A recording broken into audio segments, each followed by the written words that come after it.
बेटा last class में हम लोगों ने हेट्रोट्रॉफिक मोड ऑफ न्यूट्रिशन कर लिया था और मैंने कहा था कि एनसीईआरटी का एक पेज मैं छोड़ूंगा बीच का, क्योंकि हमें मोड ऑफ न्यूट्रिशन के तरीके से पढ़ना है, फिर ऑटोट्रॉफिक पढ़ना है एंड ऑल, राइट। ये सारी चीज़ें हम लोगों ने देखी। अब मैं आप लोगों से कहने जा रहा हूँ कि आज जो टॉपिक है वो मेरे पास आपको दिख ही गया हो, ऑटोट्रॉफिक मोड ऑफ न्यूट्रिशन है, लीफ बनी पड़ी है ना, ये क्या है पता नहीं होगा तुम लोग। है आज हम लोग सीखने जा रहे हैं कि हमारे पास जो है ऑटोट्रॉफिक मोड ऑफ न्यूट्रिशन क्या है, कैसे होता है, क्यों इसको ऑटोट्रॉफिक मोड ऑफ न्यूट्रिशन बोलते हैं और क्या क्या इसमें फंक्शन परफॉर्म होते हैं।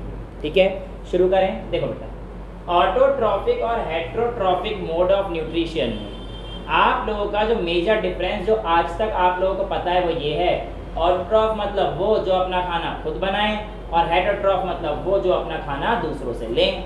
कहानी खत्म, पैसा हजम, है ना, इतनी कहानी थी। लेकिन अब एक थोड़ी सी अच्छी डेफिनेशन को अगर हम लोग बिल्ड करना चाहते हैं तो मैं आपको आज ऑटोट्रॉफिक न्यूट्रिशन की जो डेफिनेशन दूंगा, तो वो न्यूट्रिशन की जो डेफिनेशन है वो ऐसी है भाई, ऐसे ऑर्गेनिज्म जो अपना खाना, पहले ऑटोट्रॉफ्स सुनना, ऑटोट्रॉफ्स ऐसे ऑर्गेनिज्म जो अपना खाना किसी, ध्यान सुनना बेटा, इनऑर्गेनिक सब्सटेंस को यूज कर कर बनाते हैं। Organisms which makes their food by using inorganic substance. कैसा सब्सटेंस यूज करते हैं बेटा? ये इनऑर्गेनिक सब्सटेंस को यूज करते हैं। यानी कि ऑटोट्रॉफ्स ऐसे ऑर्गेनिज्म हैं जो इनऑर्गेनिक सब्सटेंस से ऑर्गेनिक सब्सटेंस में चीज़ों को कन्वर्ट करते हैं। इस बात का क्या मतलब है, आइए समझते हैं। आप लोगों ने एक चीज़ देखी है, जो प्लांट हैं बचपन से पढ़ते आ रहे हैं, ये जो अपना खाना बनाते हैं ये किसकी मदद से बनाते हैं? वाटर, सनलाइट, कार्बन डाइऑक्साइड, इन्हीं सब चीज़ की वजह से तो बनाते हैं बेटा। तो आप लोग कहते हो जो हमारे पास कार्बन डाइऑक्साइड है, इसको जब हम लोग यूज करते हैं किसकी प्रेजेंस में? वाटर की प्रेजेंस में बेटा, तो हमारे पास क्या मिलता है? फूड मिलता है। तो यहाँ पर हमारे पास एक्चुअल में C6H12O6 प्लस O2 भी मिलेगा। अभी देखेंगे, रिएक्शन अलग से देखेंगे। पहले तो मेरे को ये भी हटा दो, मैं तो बस आपको ये समझाना चाह रहा हूँ कि ये मेरे पास इनऑर्गेनिक सब्सटेंस, ये मेरे पास एक इनऑर्गेनिक सब्सटेंस और ये मेरे पास एक ऑर्गेनिक सब्सटेंस। ऑर्गेनिक सब्सटेंस जो मेरे पास बना यहाँ पर, ये क्या है? ग्लूकोज। यहाँ पर क्या है बेटा? ग्लूकोज। लेकिन ये बना किससे? इनऑर्गेनिक सब्सटेंस से। तो ऐसे ऑर्गेनिजम्स को हम लोग क्या बोलते हैं बेटा? ऑटोट्रॉफ्स। अब ध्यान सुनना इस चीज़ को मेरी, सिर्फ प्लांट ही अपना खाना खुद बना सकते हैं ऐसा कहना गलत होगा।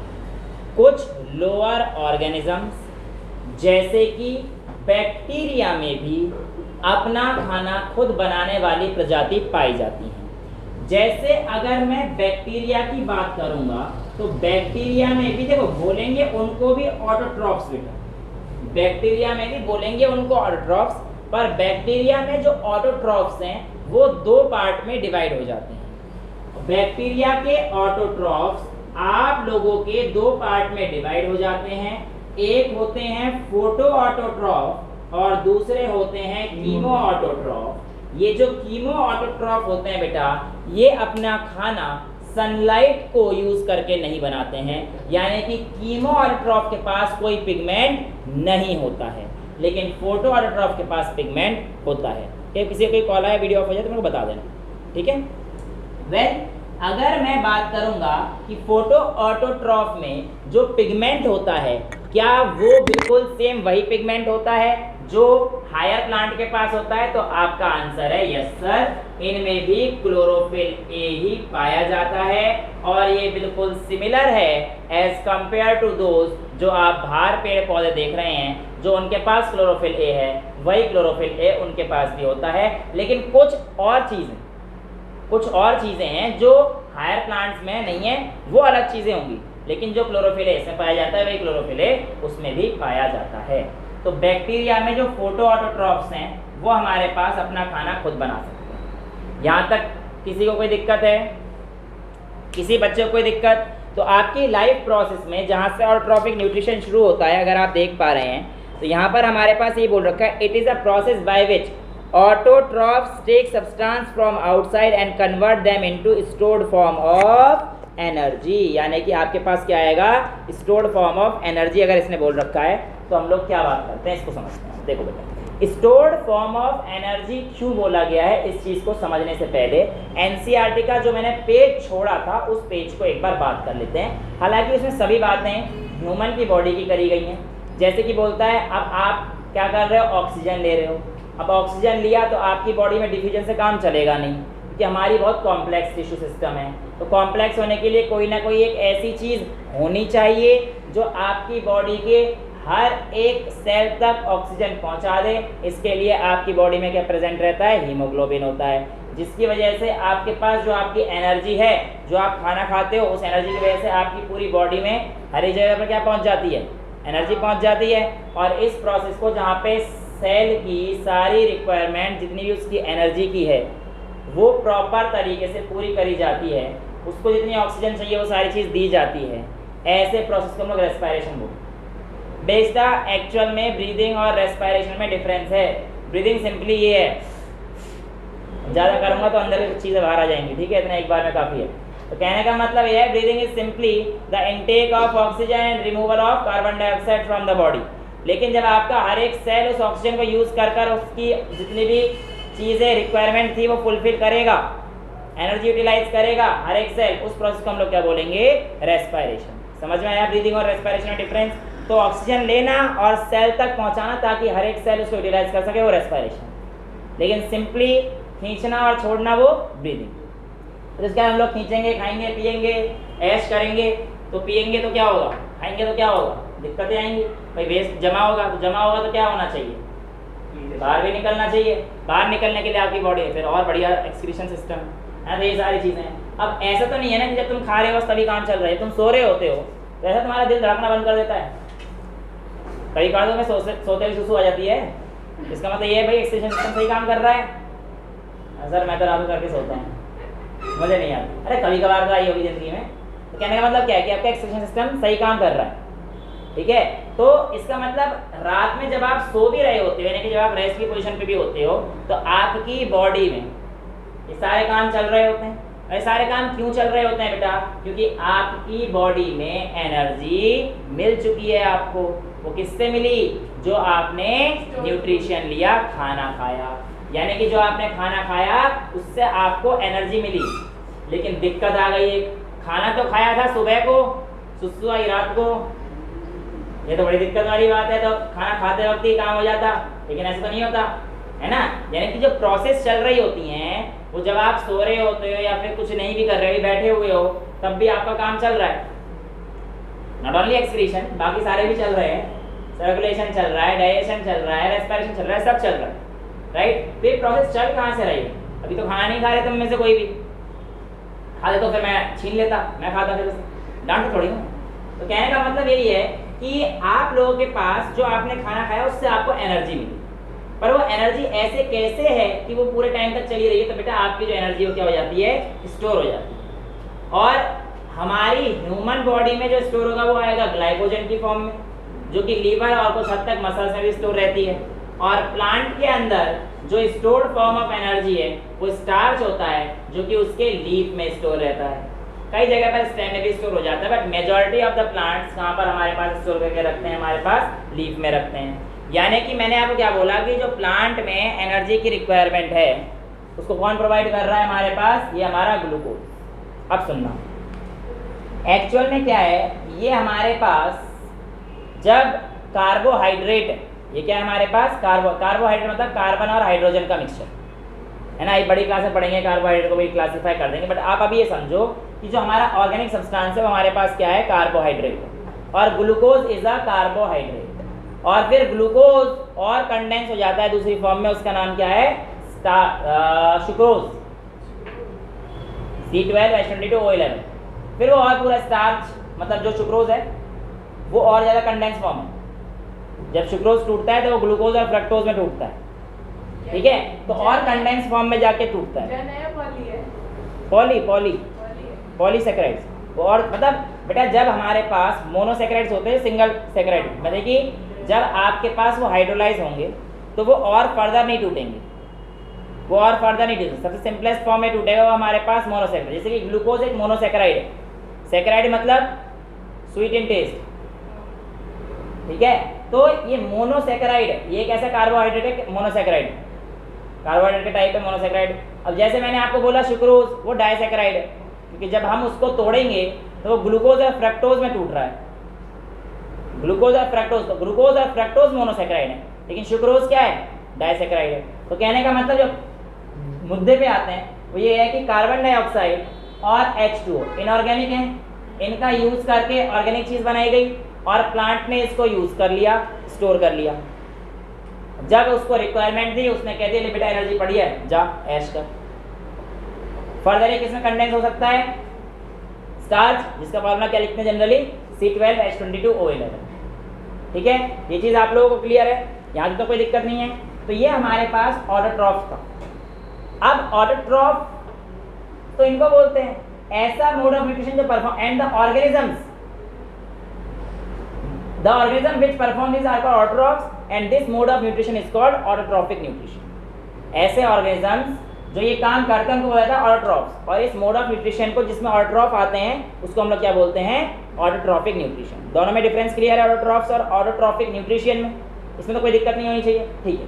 अब मैं आप लोगों से कहता हूँ कि मेरे पास ये भी चार चीज़ क्लियर है, बैक्टीरिया में भी सिर्फ फॉर फोटोसिंथेसिस, जनरली साइनोबैक्टीरिया होते हैं, अब इसमें ये पार्ट बढ़ जाते हैं फिर ऑक्सीजेनिक और एनऑक्सीजेनिक, वो बड़ी क्लास में कर लेंगे, अभी जरूरत नहीं, ठीक है, हटाते हैं और अपने मुद्दे पर आते हैं। भैया इस पर ये जो रिएक्शन है, ये रिएक्शन एक्चुअल में ऐसे ही नहीं हो जाती जैसे हम लोग देख रहे हैं कि हमने कहा रिएक्शन हो जा चल चालू, नहीं, इसके लिए हमारे पास कुछ फैक्टर्स होते हैं जो रिस्पॉन्सिबल होते हैं और वो फैक्टर्स रोल प्ले भी करते हैं।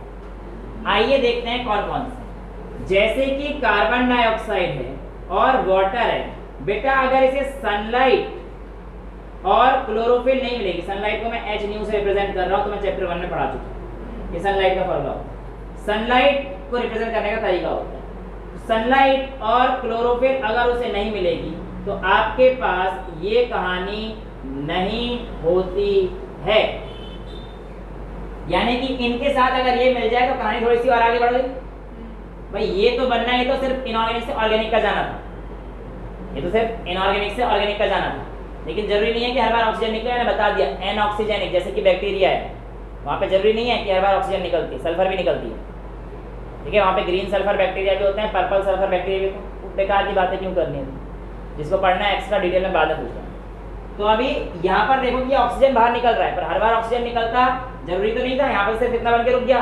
तो ये ऑक्सीजन कब निकला, जब आपके पास सनलाइट और क्लोरोफिल आए, और इसके अलावा पानी भी निकलेगा यहाँ पर। और अगर मैं इस इक्वेशन को बैलेंस करता हूँ तो क्या आता है, 6CO2 + 12H2O gives C6H12O6 + 6O2 + 6H2O। Check कर लेना, ये रिएक्शन होती है, ठीक है।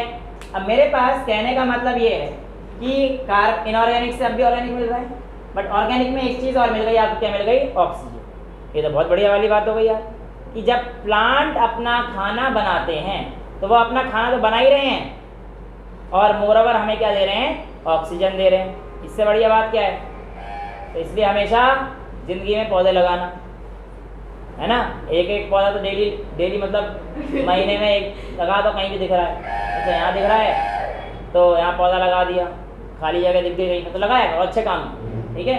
सो अब पूछा सर आप लगाते हो, तो आंसर है यस, मैं लगाता हूँ। देखा होगा तुमने इंस्टीट्यूट में गमले लगे हुए हैं, तो बात लगा पानी कभी बार ही देता हूँ, पर इतने अच्छे पौधे पानी मांगते ही नहीं है, आदत हो गई है उन्हें, तो उन्होंने एडिट कर लिया कि भानु तो पानी देगा ही नहीं, आर्टिफिशियल है, नेचुरल है। सनलाइट दे देता हूँ, धूप में रख के आता हूँ कभी बार उन्हें, हाँ इतने, अरे मनी प्लांट है ना, मरते नहीं है, मरते नहीं है। बाकी और भी लगाएंगे समय के साथ साथ, है ना, और भी लगा देता हूँ, जहाँ पे खाली जगह दिखती है, जहाँ पे मिला तो वहाँ पे लगा दो, ठीक है। तुलसी वगैरह लगाओ, और भी कोई चीज़ लगा सकते हो, रिलीजियस पर्पज से नहीं, टेक केयर भी तो करनी चाहिए, तो करो फिर। ऐसे पौधा लगा जिसको पानी कम चाहिए, जैसे मैं दिमाग का काम कर रहा हूँ, पर लगा तो रहा हूँ ना कम से कम। चलो वापस आते हैं अपने पॉइंट पर। तो कुल मिला के कहानी ये हो, राइट। अच्छा, ये जो प्रोसेस है बेटा, ये प्रोसेस है आपका फोटोसिंथेसिस। क्या है इस प्रोसेस का नाम? फोटोसिंथेसिस। अब इस अब रटने की जरूरत है इसे? बताओ, आप कह रहे थे हमें पहले रटवाया जाता था, अब रटने की जरूरत है? बचपन में तो रटवा नहीं पड़ता। हाँ पता, ये तो पता नहीं क्यों रटवाते, पर आप समझो तो आ गया ना। इनऑर्गेनिक सब्सटेंस ये है, इससे ऑर्गेनिक बन गया, कहानी खत्म। कहानी क्लियर, सॉर्टेड है ना बॉस? ठीक है, अब हम लोग आगे चलते हैं। फोटोसिंथेसिस में बेटा कुछ स्टेप हुए, अब उन स्टेप्स को देखते हैं कौन कौन से स्टेप हुए और कैसे कैसे, कौन कौन से स्टेप हुए और कैसे कैसे। देखो इसमें जनरली 3 स्टेप होते हैं। सबसे पहला क्या है? सनलाइट को एब्जॉर्ब करना। क्या स्टेप है? Absorption of sunlight. और जब उस सनलाइट को एब्जॉर्ब करा, कौन करेगा? क्लोरोफिल। क्लोरोफिल क्लोरोप्लास्ट के अंदर होते हैं। क्या बोल रहा हूँ मैं? क्लोरोफिल क्लोरोप्लास्ट के अंदर होते हैं और वो लाइट एनर्जी को केमिकल एनर्जी में कन्वर्ट कर देते हैं। वो लाइट एनर्जी को केमिकल एनर्जी में कन्वर्ट कर देते हैं। ऐसा क्यों होता है? तो आप कह सकते हो क्योंकि उनके अंदर फोटो सिस्टम होता है। Photosystem second generally role play ज़्यादा करता है। ये 2 टाइप के होते हैं फोटो सिस्टम, 1 और 2। तो ये हेल्प करता है किसमें? लाइट एनर्जी को केमिकल एनर्जी में कन्वर्ट करने के लिए। तो आपके पास पहला आपका देखो एनसीईआरटी में यहाँ पे 3 स्टेप दे रखे हैं, 3 आपको पता होना चाहिए। Absorption of light by chlorophyll, ये कहानी हो गई। उसके बाद लाइट के बाद क्या आएगा?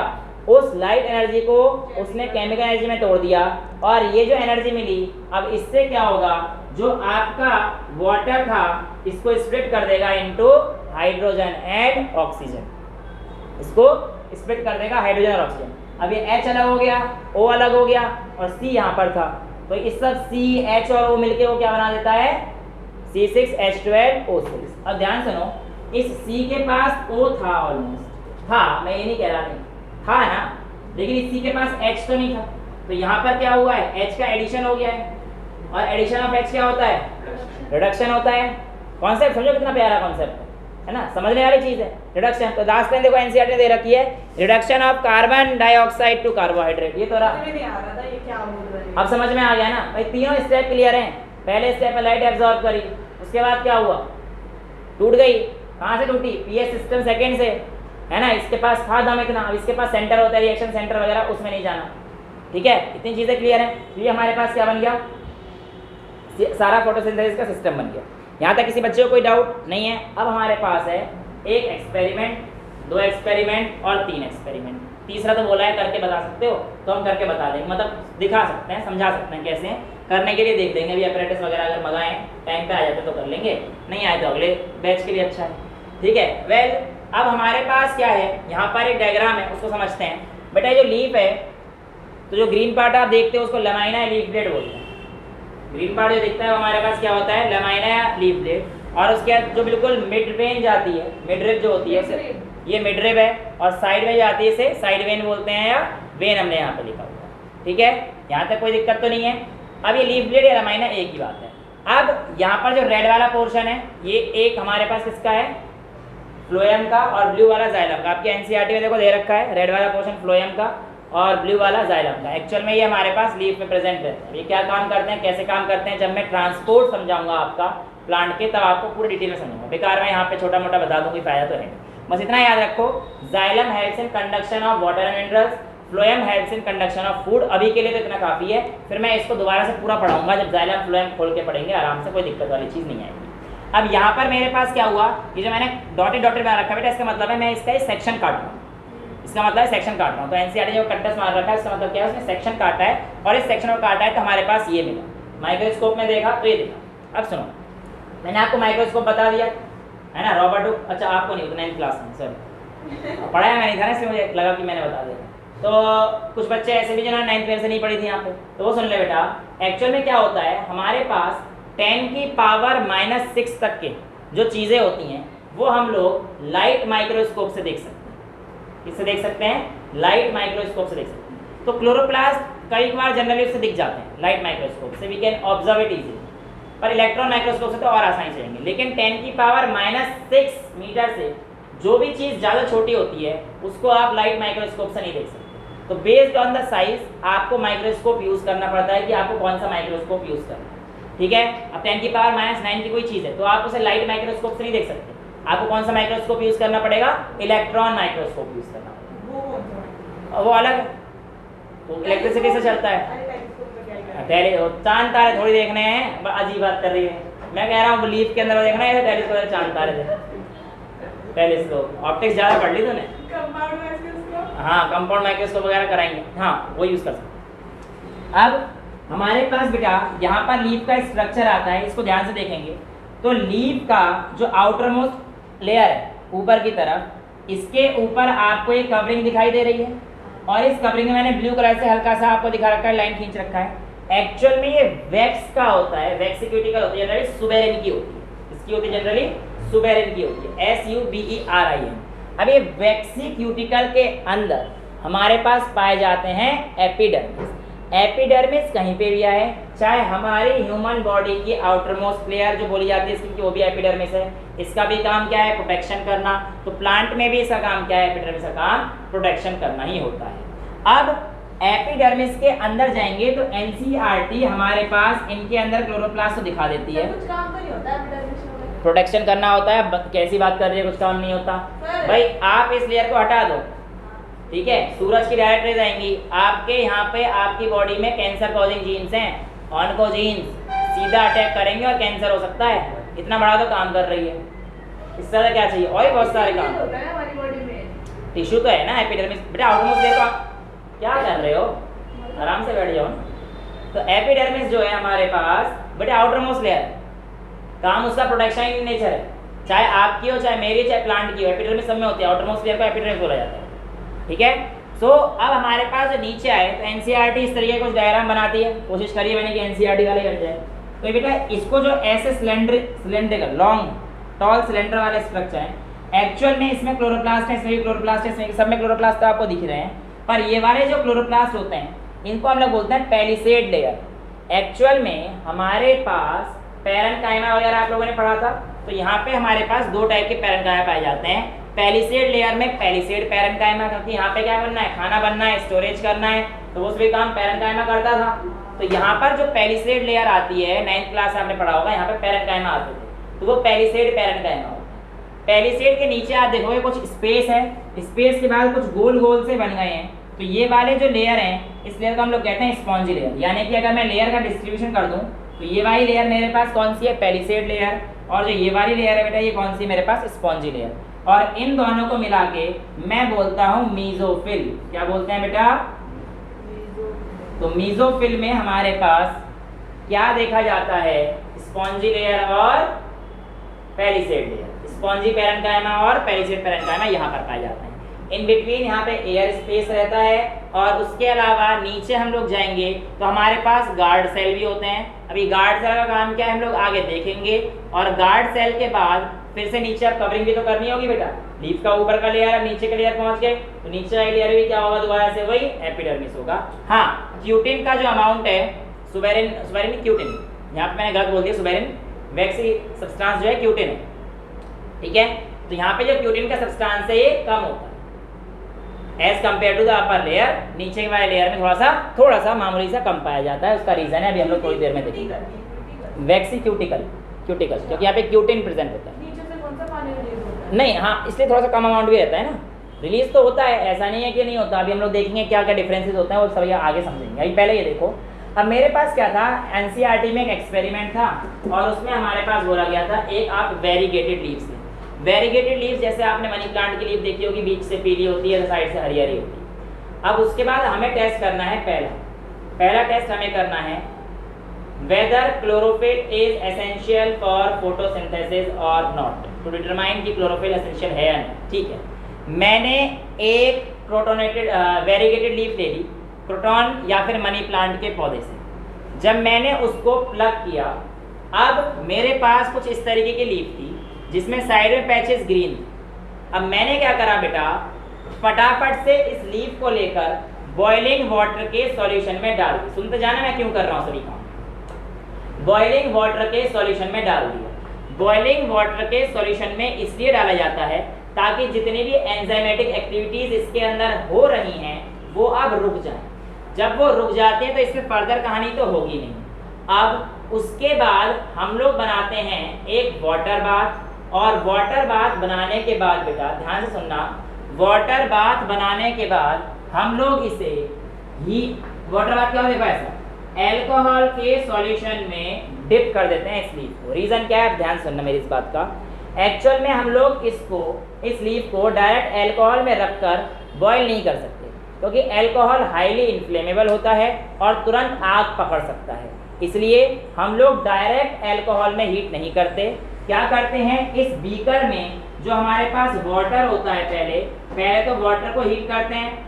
ये आपने लगा दिया यहाँ पे बर्नर, ट्राइपॉड स्टैंड लगा दिया, उसमें बर्नर लगा दिया, वाटर हीट किया, और यहाँ पर एक और बीकर रखा जाता है जिसके अंदर क्या रहता है बेटा, ये एल्कोहल। इसमें क्या है आपका एल्कोहल। तो एल्कोहल डायरेक्ट गर्म नहीं हो रहा है, इस पानी की गर्मी से एल्कोहल गर्म हो रहा है, इसे हम लोग कहते हैं वाटर बाथ। ठीक है, तो एल्कोहल जब बॉयल करने लगेगा तो होगा क्या कि इसमें हमने क्यों डाला, पहले ये पूछना जरूरी है कि सर हमने एल्कोहल में क्यों डाला, हमने पानी में तो पहले डाल दिया था।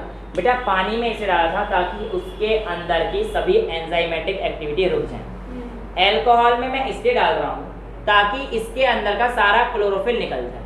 सर क्लोरोफिल क्यों निकालना है बेटा, एक्चुअल में अभी आगे मुझे आयोडीन का टेस्ट करना है, और आयोडीन के टेस्ट के लिए स्पेसिफिक कलर आता है ब्लू ब्लैक कलर। अगर वो क्लोरोफिल वहाँ पर प्रेजेंट है तो जो मेरा कलर आता है ना वो प्रॉपर ब्लू ब्लैक नहीं आता, फिर ऐसा लगता है कि पता नहीं आया या नहीं आया, हम कंफर्म नहीं हो पाते। इसलिए हम लोग क्लोरोफिल को हटा देते हैं ताकि हमारे पास जब हमारा रिजल्ट आए तो उसमें कोई दिक्कत नहीं आनी चाहिए।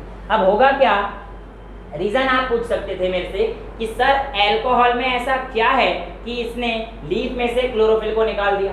तो बेटा एक्चुअल में क्लोरोफिल भी पोलर होता है और एल्कोहल भी पोलर होता है, तो पोलर पोलर दोनों मिल जाते हैं। और आपने कहानी सुनी होगी लाइक डिसॉल्व लाइक, कुर्सी की आवाज ना करें बेटा, लाइक डिसॉल्व लाइक, यानी कि जो जैसा है उसको वैसा ही पसंद आएगा। अगर कोई चीज पोलर है तो वो पोलर सॉल्वेंट में पोलर सॉल्यूट डिसॉल्व होगा, तो क्लोरोफिल भी पोलर है, एल्कोहल भी पोलर होता है, तो उसमें आराम से डिसॉल्व हो जाता है।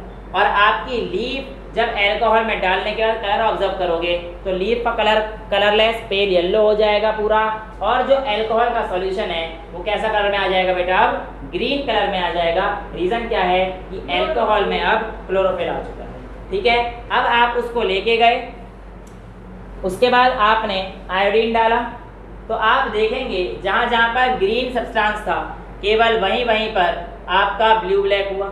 इसका मतलब ब्लू ब्लैक हुआ मतलब आयोडीन हमारे पास यहाँ पे अटैक किया, तो आयोडीन इसके पास गया, तो आयोडीन कहाँ पे ब्लू ब्लैक करता है, जहाँ पे स्टार्च होता है। तो स्टार्च को ब्लू ब्लैक में कन्वर्ट किया, इसका मतलब सिर्फ ये वो जगह थी ग्रीन वाली जहाँ पे फोटोसिंथेसिस हो रही है। तो to show that chlorophyll is necessary for photosynthesis, ये एक्टिविटी करी जाती है। और आई होप आपको समझ में आ गया होगा कि ये ग्रीन जो पैचेस थे आप देख रहे हो बिल्कुल एग्जैक्टली वहीं वहीं पर हमारे पास क्या हुआ है, ये ब्लू हो गया है। सारी एक्टिविटी समझ में आ गई, इसमें तो कोई दिक्कत नहीं है। अच्छा, दूसरी एक्टिविटी है जिसका डायग्राम बनाने के लिए टाइम भी नहीं मिला, ये पहले बना दिया था, वो ये है कि आपके पास एक बेटा गमला है, इस गमले में आपने आपके पास एक बेल जार है, इसमें आपने एक गमला रखा है, और इस गमले के पास आपने एक पौधा उगा दिया। इस गमले पर आपने एक पौधा उगा दिया, और इस गमले के पास आपने क्या रखा बेटा, पोटेशियम हाइड्रोक्साइड। क्या रखा है इसमें, पोटेशियम हाइड्रोक्साइड, और एक इसको सील कर दिया, और इसके लिए नीचे वाला ये चीज है, इसमें पॉलीथीन लगा के अच्छे से वैसलीन से इसे भी सील कर दिया, ताकि कोई हवा का हवा, क्योंकि वैसलीन पॉलीथीन लगा दी और वैसलीन लगा दिया ना, अब कोई भी एयर अंदर नहीं जा पाएगी बेटा, एयर अंदर नहीं जानी चाहिए इस एक्सपेरिमेंट के लिए। ठीक है, क्यों अभी समझते हैं। अपनी बॉडी में भी लगाते हैं वैसे? अरे तो हमारी बॉडी में वैसलीन तो इससे लगा था ताकि सूरज की रेज वगैरह जो है डायरेक्टली पेनिट्रेट ना कर पाए। ठीक है, फिल्म बना देती ना बेटा एक, तो डायरेक्टली आसानी से कोई चीज़ अंदर बाहर नहीं जा सकती। तो यहाँ पे हमारे पास केस 1 था, और दूसरे केस में इसी एक बीकर में मैंने एक पौधा रखा और इसको ले लिया। ठीक है, अब की बार मैंने इसके अंदर KOH नहीं रखा, अब मैंने क्या करा, इनको 3 दिन तक धूप में रख दिया, पहले डार्क में रख दिया, सुन तो लो, 3 दिन तक डार्क में रख दिया। ठीक है, ताकि सारा स्टार्च यूज अप हो जाए, फिर उसके बाद मैंने उन्हें लाइट में रख दिया, और इस तरीके से कि लाइट में रखते वक्त एक में तो KOH था और एक में KOH नहीं था। जब मैंने स्टार्च का टेस्ट किया बिल्कुल सेम इस तरीके से जैसा पीछे एक्सपेरिमेंट कर चुका मैं, तो मैंने पाया कि इस वाले जो लीफ थी यानी कि जिसमें KOH था, यहाँ पर तो ब्लू ब्लैक कोई लीफ टर्न नहीं हुई, लेकिन ये वाली लीफ ब्लू ब्लैक टर्न हो गई। अब ये कैसे हुआ? एक्चुअल में बेटा KOH कार्बन डाइऑक्साइड को बहुत ज़्यादा प्यार करता है। KOH हाइग्रोस्कोपिक इन नेचर होता है फॉर कार्बन डाइऑक्साइड। जो भी प्लांट कार्बन डाइऑक्साइड रिलीज कर रहा था उसको KOH ने तुरंत अपने अंदर ले लिया और प्लांट के पास कोई कार्बन डाइऑक्साइड बची ही नहीं। जब प्लांट कार्बन डाइऑक्साइड नहीं लेगा तो वो काम कर ही नहीं पा रहा था। वैसलीन से ढकने का कारण यही था ताकि बाहर से बेटा कार्बन डाइऑक्साइड कोई ना आ जाए। अगर ऐसा हो जाता तो हमारा एक्सपेरिमेंट फेल होता। सील कर दी तो तुम्हें समझ में तो आ गया आज कि हाँ भाई carbon dioxide is necessary for photosynthesis. हाँ जी बेटा, स्टार्च निकालना जरूरी क्यों? मैंने कब कहा स्टार्च निकालना जरूरी है? मैं कह रहा हूँ कि स्टार्च को चेक करना है। अगर आपको किसी भी जगह पर ये बताना है कि इसने खाना बनाया है या नहीं बनाया है, कैसे बताओगे? वो तो हमारे पास कार्बोहाइड्रेट है, स्टार्च है, अब उसका चेक कैसे करोगे? आयोडीन से चेक करोगे ना बेटा, तो इसलिए हम लोग स्टार्च का टेस्ट कर पाते हैं इसमें। ठीक है, तो ये चीज हमारे पास किसमें आता है आपका to show that carbon dioxide is necessary for photosynthesis. फिर एनसीईआरटी हमसे कहती है क्या आप ऐसा बता सकते हैं कि किस तरीके से सनलाइट भी आपकी नेसेसरी है फोटोसिंथेसिस के लिए? तो आप कहना हाँ सनलाइट का भी बता देंगे। ऐसा करना, आप लोग किसी एक पॉटेड प्लांट में ये आप उसका जो लीफ है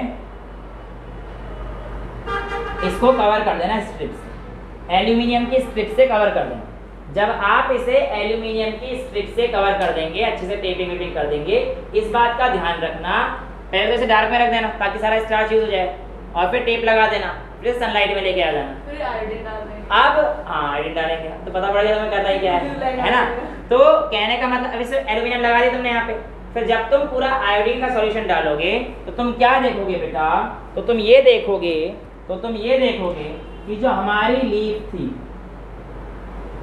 जिस पार्ट को हमने एल्यूमिनियम से रैप किया था, ये वाला पोर्शन हमारे पास ब्लू ब्लैक कन्वर्ट नहीं हुआ, लेकिन जो पोर्शन मेरे पास अनकवर्ड था उसमें हमारे पास जो कलर आया स्लाइटली कैसा आ गया? ब्लू ब्लैक कलर हमें इसमें देखने को मिल गया था। यानी कि सनलाइट को अगर हम ढक देते हैं लीफ के लिए तो वो स्टार्च नहीं बना पा रहा है।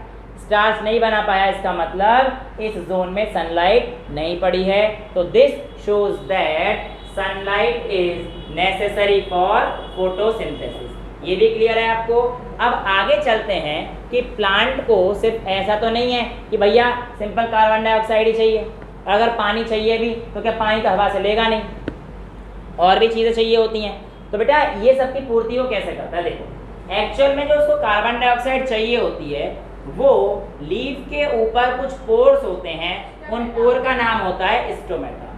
वो जो स्टोमेटा होते हैं उनके अंदर होता है स्टोमल पोर। क्या होता है बेटा हमारे पास? स्टोमल पोर। और ये स्टोमल पोर है, जब आपको गैसियस एक्सचेंज कराना हो या कुछ भी कराना हो तो यही आपकी जो है मदद करता है। ठीक है, अब कैसे मदद करते हैं? पानी का रेगुलेशन कराना है तो वो कैसे करते हैं वो हम लोग इस टॉपिक में जानते हैं। एक्चुअल में क्या होता है, जब आपकी प्लांट को पानी चाहिए होता है तो ये जो पोर है ये ओपन हो जाता है और पानी अंदर आता रहता है। और जैसे ही अब पानी भर गया है और अब पानी रिलीज आउट हो रहा है तो उससे अच्छा क्या करते हैं कि ये क्लोज हो जाते हैं। देखो यहाँ पर जो ओपन होंगे वो थोड़े से चौड़े होंगे, फ्लैटेंड होंगे, लेकिन यहाँ पे एलोंगेटेड हो जाते हैं। ये क्लोज्ड है, यानी कि ये अलाउ नहीं कर रहा पानी को बाहर जाने के लिए और ये अलाउ कर रहा है पानी को अंदर आने के लिए। गैसियस एक्सचेंज इन्हीं स्टोमेटल पोर्स की मदद से होता है। और आपको पता रहना चाहिए कि हमारे पास स्टोमल पोर की जो ओपनिंग है और क्लोजिंग है ये फंक्शन किसका होता है बेटा? गार्ड सेल का। मैंने बताया था यहाँ पे गार्ड सेल है, इनका काम यहाँ पे आता है बेटा। तो guard cell regulates the opening and closing of stomata. What are stomata? They are tiny pores present on the surface of leaf that helps in gaseous exchange. अब मेरी बात सुनो बेटा, ये बंद और ओपन होते क्यों, फिर बंद ही क्यों होते? चलो सर ओपन का समझ में आ गया कि पानी अंदर चला जाता है, फिर पानी बाहर कैसे जाएगा? ऐसे जाएगा नहीं। तो बेटा एक्चुअल में ऐसा होता है कि जब टेम्परेचर बहुत ज़्यादा होता है तो प्लांट क्या करते हैं, गर्मी से H2O वेपर की फॉर्म में बाहर चला जाता है, और इस लॉस को वाटर का in the form of vapour हम लोग बोलते हैं ट्रांसपायरेशन। तो टू मिनिमाइज ट्रांसपायरेशन हमारे पास ये सारी कहानी होती है। अभी मैंने आप लोगों को यहाँ पे फोटोसिंथेसिस के 3 स्टेप लिख के दिखाए थे कि फोटोसिंथेसिस के दौरान 3 स्टेप कौन कौन से होते हैं। पहला क्या था? Absorption of light. दूसरा क्या था? Using light energy to split into H2 into H2O into H2NO2, और तीसरा था रिडक्शन। अब मैं ये कह रहा हूँ, मैं जो फर्स्ट सेकंड थर्ड बोल रहा हूँ उसको दिमाग में ये मत लगा लेना कि सर ये पहले यही होगा, दूसरे में यही होगा, तीसरे में नहीं। नॉट कंपलसरी, ये कोई भी स्टेप कभी भी हो सकता है। इवन जो हमारे पास डेजर्ट में प्लांट रहते हैं उन प्लांट में तो एक नया ही चीज़ देखने को मिलता है। वो कार्बन डाइऑक्साइड लेते हैं रात में, कार्बन डाइऑक्साइड लेते हैं रात में, दिन में कुछ कुछ सब्सटेंस बना देते हैं, और उस बने हुए सब्सटेंस पे वो कार्बन डाइऑक्साइड ऐड करता है और फिर ग्लूकोज बनता है। यानी कि इंटरमीडिएट कुछ चीज़ होती है, तो सनलाइट भी चाहिए होती है, मतलब चाहिए होती है, सनलाइट की प्रेजेंस में वो इंटरमीडिएट बना लेते हैं। क्योंकि ऐसा रीज़न है इसके पीछे, क्योंकि ना धूप में काम करेंगे वो पानी वैसे ही कम रहता है, वाटर लॉस ज़्यादा हो जाएगा, तो रात में काम करते हैं। और इसके लिए उनके अंदर एक स्पेशल फेनोमेना है जिसका नाम है कैम। कैम है ट्रांसल्यूशियन एसिड मेटाबॉलिज्म सिस्टम। क्या है? ट्रांसल्यूशियन एसिड मेटाबॉलिज्म सिस्टम। तो ये इसकी वजह से आपके पास जो डेजर्ट के मेटाबॉलिज्म, डेजर्ट के प्लांट होते हैं वो रात में कार्बन डाइऑक्साइड लेते हैं, दिन में जो धूप होती है उससे वो एक कुछ बना लेते हैं, इंटरमीडिएट बना लेते हैं। इंटरमीडिएट मतलब इन बिटवीन, इन बिटवीन। तो देखो दिन में उसको यूज करके एक सब्सटेंस बना दिया है ना, अब रात में क्या करेगा, कार्बन डाइऑक्साइड उस सब्सटेंस पे आगे काम करेगा, इसलिए से बोला जाता है इंटरमीडिएट पे काम करता है। समझ में आया? तो रात में काम कर रहा है, दिन में तो वो बन गया और रात में कार्बन डाइऑक्साइड उसी पे काम कर रहा है, तो उसे इंटरमीडिएट प्रोडक्ट बोलते हैं। तो इंटरमीडिएट प्रोडक्ट पे कार्बन डाइऑक्साइड एक्ट करता है और उसके बाद फिर वो स्टोर फॉर्म, मतलब जो एनर्जी बनाता है। कार्बन डाइऑक्साइड क्या बेटा? दिन में नहीं मिलती है, पर दिन में मैंने बताया तो दिन में काम करेगा तो वाटर लॉस थोड़ा ज़्यादा होगा, इसलिए अवॉइड करते हैं। वहाँ पे पानी तो है नहीं, और इस चीज़ की मॉडिफिकेशन के लिए क्या बेटा? बेटा एक्चुअल में क्या होता है, इनके पास स्पाइन्स लाइक लीफ होती है, तो इनके स्टोमेटा पहले आते हैं नंबर होते नहीं, ठीक है? तो स्पाइन में क्यों वो करता है, क्योंकि वो लीफ का सरफेस एरिया कम हो जाता है ना, लीफ का सरफेस एरिया तो बहुत ज़्यादा है, तो उसका क्या होगा, लॉस ज़्यादा होता है। तो कैक्टस में वैसे ही वाटर कम है, तो वो लीफ मॉडिफाई जाते हैं किसमें, स्टेम में। एक चीज़ याद रखना, ये जो आपके स्टोमेटा हैं ये कंपलसरी नहीं है कि सिर्फ और सिर्फ लीफ पे ही होंगे, स्टेम पर भी हो सकते हैं, है ना? हाँ जी, लिखा हुआ है बिल्कुल। तो कुछ प्लांट्स स्टेम से भी हमारे पास फोटोसिंथेसिस परफॉर्म कर सकते हैं, एक्सक्रीशन वगैरह करना है वो भी कर सकते हैं। उनके स्टेम पर भी क्या होता है बेटा, हमारे पास फोर्स। कितनी चीज़ें क्लियर है? प्लांट की कैसी बात, और भी हैं कि कराएंगे उसमें एक्सक्रीशन प्लांट, अभी बता रहे हैं, सुन तो लो, वो भी करेंगे, वो तो उनका फ्यूल्स हैं, अभी करेंगे। आगे हमारे पास आता है कि जो प्लांट है इसने हमारे पास कितनी सारी चीज़ें ले ली। CO2 का हमें समझ में आ गया कि इनकी मदद से ले ली। H2O अभी भी पता तो नहीं पड़ा, यहाँ से तो बाहर निकलने का है वेपर फॉर्म में, आ तो नहीं रहा ना वेपर फॉर्म में, H2O अंदर तो नहीं आ सकता। तो बेटा H2O का जो एब्जॉर्प्शन होता है रूट की मदद से होता है, रूट की मदद से वाटर का एब्जॉर्प्शन होता है। अब वो एक्टिव या पैसिव कैसा होता है हम बड़ी क्लास में पढ़ेंगे। एक्टिव मतलब with the help of energy, passive मतलब विदाउट एनर्जी, वो बड़ी क्लास में पढ़ेंगे, उसमें नहीं जाना। और दूसरा हमारे पास आता है बहुत ही इंपॉर्टेंट एलिमेंट, वैसे तो और भी हैं, कैल्शियम, मैग्नीशियम, पोटेशियम सब चाहिए होता है प्लांट को, लेकिन इनमें से भी सबसे ज़्यादा इंपॉर्टेंट चाहिए होता है वो कौन सा है हमारे पास, नाइट्रोजन। नाइट्रोजन जो प्लांट लेते हैं, मैं इसको रब कर रहा हूँ, ठीक है? नाइट्रोजन क्या बेटा? हाँ हमारी बॉडी में क्या करते हैं, नाइट्रोजन बेटा एक्चुअल में देखो हमारी बॉडी में तो नाइट्रोजन ऐसे मिलेगा ही नहीं आपको, क्योंकि हमारी बॉडी में 78% नाइट्रोजन आप ले तो रहे हो, पर वो वापस का वापस चला जाता है। हमारी बॉडी में कुछ नहीं करता, ऐसे डायरेक्टली हम हवा ले रहे हैं तो नाइट्रोजन हमारी बॉडी में कोई दिक्कत नहीं पैदा करता। लेकिन जब आप समंदर के अंदर चले जाओगे तो आपको पता पड़ जाएगी, इतनी दिक्कत हो जाएगी ना, क्योंकि प्रेशर बढ़ जाता है समंदर के अंदर, तो वो नाइट्रोजन डिजॉल्व होना शुरू हो जाता है। और हाँ जी, तो ये स्क्यूबा डाइवर्स होते हैं ना, बैंड आ जाती हैं उनमें उस क्लास, तो स्क्यूबा डाइवर्स जो है हमारे पास उसमें बैंड आ जाते हैं। अब बैंड आने से क्या दिक्कत होती है कि वहाँ तो घुल गया, उसे पता नहीं पड़ेगा, लेकिन जब ऊपर आएगा वो, तो जो नाइट्रोजन जो घुला था, अब तो प्रेशर कम हो गया, तो वो बाहर निकलने की कोशिश करता है नाइट्रोजन। और जब बाहर निकलता है शरीर में से खून होकर बाहर, जहाँ पे फोर्स मिले उसे वहाँ से बाहर निकलता है। और जनरली घुटने के जॉइंट्स होते हैं, एल्बो के जॉइंट्स होते हैं, इनसे जल्दी बाहर आता है। भाई साहब डिकम्प्रेशन सिकनेस बोलते हैं इस बीमारी को, इंसान मर भी सकता है। तो स्कूबा डाइविंग बहुत आराम से करनी चाहिए, ठीक है। मैं झूठ नहीं बोल रहा, चेक कर लेना घर जाके। हाँ अरे हाँ, वही पानी में जो स्कूबा डाइविंग करते हैं। हाँ वो जो हाँ, तो अब आगे आते हैं। तो ये नाइट्रोजन बहुत खतरनाक चीज़ है, लेकिन हमारे में कैसा नहीं होता, क्योंकि नाइट्रोजन की सॉल्युबिलिटी के लिए बेटा क्या चाहिए, हाई प्रेशर, और इस प्रेशर पे नाइट्रोजन सॉल्युबल नहीं है, इसलिए हम लोग नाइट्रोजन लेते रहे हैं, छोड़ रहे हैं। लेकिन ऑक्सीजन और कार्बन डाइऑक्साइड का यूटिलाइजेशन बॉडी में हो रहा है। मैं गया हुआ हूँ बेटा स्कूबा डाइविंग, मैंने कर रखी है गोवा में। खैर यहाँ पर बात में आते हैं, तो मैंने पूछा भी था उससे जब मैं कर रहा था, मैंने कहा भैया मैं इसे अगर हिला दूँ पीछे इसको तो क्या होगा, कह रहा भाई हिलाना मत, क्या होगा। तो उसे पता है साइंस में क्या होगा, मुझे तो पता था, मैं फिर भी बस मजे ले रहा था।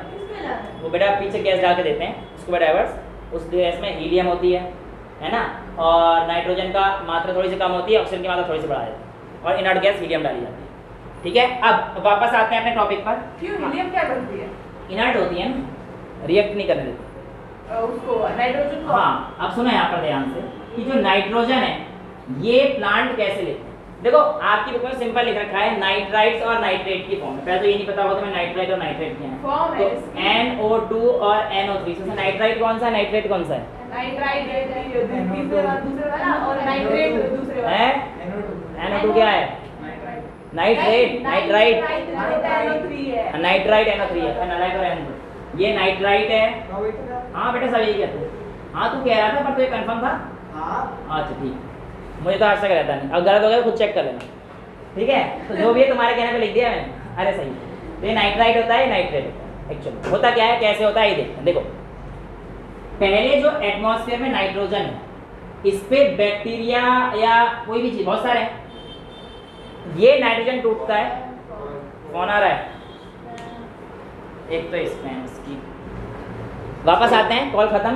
तो यहाँ पे था कि नाइट्रोजन बेटा एक्चुअल में क्या होता है, सबसे पहले ध्यान सुनना, अमोनिया में कन्वर्ट होता है। अब उसे कई सारे मेथड है, बैक्टीरिया भी कर देता है, इंडस्ट्रीज भी कर देती हैं, है ना। तो यहाँ पर जो आता है ये NH3 में कन्वर्ट होता है। किसमें कन्वर्ट होता है? NH3 में। इस प्रोसेस को हम लोग कहते हैं अमोनिफिकेशन। और जो NH3 है बेटा, with the help of other bacteria and all, ये कन्वर्ट होता है पहले नाइट्राइट में, और फिर ये फर्दर ऑक्सीडाइज होके नाइट्रेट में कन्वर्ट होता है। ये नाइट्रोजन साइकिल होती है जो आपका पता नहीं कौन सी क्लास में, नाइन्थ में है, 7th क्लास को मैं पढ़ाता नहीं, ठीक है। तो अब देखिए नाइट्रेट जब बन गया उसके बाद ये नाइट्रेट है, ये फर्दर एटमॉस्फेयर में in the form of nitrogen चला जाएगा। ध्यान सुनो, ये जो नाइट्रोजन से अमोनिया का बनना है, इस प्रोसेस को हम लोग कहते हैं अमोनिफिकेशन। क्या कहते हैं बेटा? अमोनिफिकेशन। लेकिन जो प्लांट को जो नाइट्रोजन मिलती है किस प्रोसेस से मिलती है, अगर NTSC में पूछ ले सवाल तो आपका आंसर क्या आएगा बेटा? इस प्रोसेस से। देखो क्योंकि NCERT लिखती है लाइन, सवाल पूछ सकती है, NCERT लिखती है लाइन कि जो प्लांट लेते हैं नाइट्रोजन वो in the form of inorganic substance like nitrate और नाइट्रेट की फॉर्म में लेते, नाइट्राइट और नाइट्रेट की फॉर्म में लेते। तो अमोनिया का नाइट्रोजन ऑक्साइड और इसमें कन्वर्ट होना, इस प्रोसेस को हम लोग कहते हैं बेटा नाइट्रिफिकेशन। क्या बोलते हैं बेटा? नाइट्रिफिकेशन। और इस नाइट्रेट का वापस नाइट्रोजन का बनना, इसे हम लोग कहते हैं डीनाइट्रिफिकेशन। क्या कहते हैं? डीनाइट्रिफिकेशन। एक्चुअल में अमोनिफिकेशन में हमारे पास कुछ बैक्टीरिया वगैरह मदद करते हैं, यहाँ पे ही बैक्टीरिया करते हैं, इसमें तो नाइट्रोसोमोनास और नाइट्रोकोकस वगैरह हैं, इसमें सूडो बैक्टीरिया हैं, थायोबैसिलस वगैरह आते हैं, और इसमें शायद साइनोबैक्टीरिया वगैरह आते हैं, है ना, शायद क्या वही आते हैं। तो ये आप लोगों को इतना डिटेल में नहीं जाना, बस आप साइनोबैक्टीरिया अलग होते हैं। हाँ वो एल्गी अलग है, ब्लू ग्रीन एल्गी ना, BGA बोलते हैं उन्हें, वो अलग है। नाइट्रोजन फिक्सिंग बैक्टीरिया भी इसमें आते हैं, वो अलग है, उसमें फ्रैंकिया है ना, एलनस है। अब वो अलग अलग चीज़ें हैं, बड़ी क्लास में आपको तो आराम से पढ़ा देंगे। तो अभी तो बस आपको ये समझना है, मेरे को तो ये समझाना था ना बस कि इनऑर्गेनिक कैसे यूज़ करते हैं। प्लांट को जब अमोनिया से इनऑर्गेनिक फॉर्म में टूटता है, नाइट्रोजन डायरेक्ट यूज़ नहीं करते हैं, तो वो इनऑर्गेनिक फॉर्म में ऐसे यूज़ करते हैं। ये फॉर्म जब आपको मिल जाती हैं, प्लांट यूज़ कर लेता है, रेस्ट वापस से एटमॉस्फेयर में नाइट्रोजन की फॉर्म में चला जाता है। तो ये मेरे हिसाब से nitrogen is an essential compound, हाँ यहाँ तक खत्म हो जाता है। और मैंने एक्सरसाइज करा दी, ये करा दिया, ऑटोट्रॉफिक बता दिया, कॉम्प्लेक्स का ये बता दिया, सिंगल सेल हो गया, ठीक है। ठीक है, तो यहाँ पर हमारे पास आपकी जो एनर्जी है इसलिए चलती रहती है क्योंकि जो आपके पास स्टोर्ड फॉर्म है वो काम करती रहती है। अगला टॉपिक हमारे पास पूरा हेटेरोट्रॉफिक न्यूट्रिशन है, वो हम कर चुके हैं, लेकिन अब आएगा हमारे पास अगला topic nutrition in human beings, है ना। हेटेरोट्रॉफिक हम लोग कर चुके हैं आराम से, अमीबा का मैं तुम्हें समझा चुका हूँ मेरे हिसाब से, ठीक है। एक दो और समझा दूंगा अगली क्लास में। आज के लिए इतना ही रखते हैं। आई होप आपको लेक्चर समझ में आया होगा। That's all for today, thank you so much.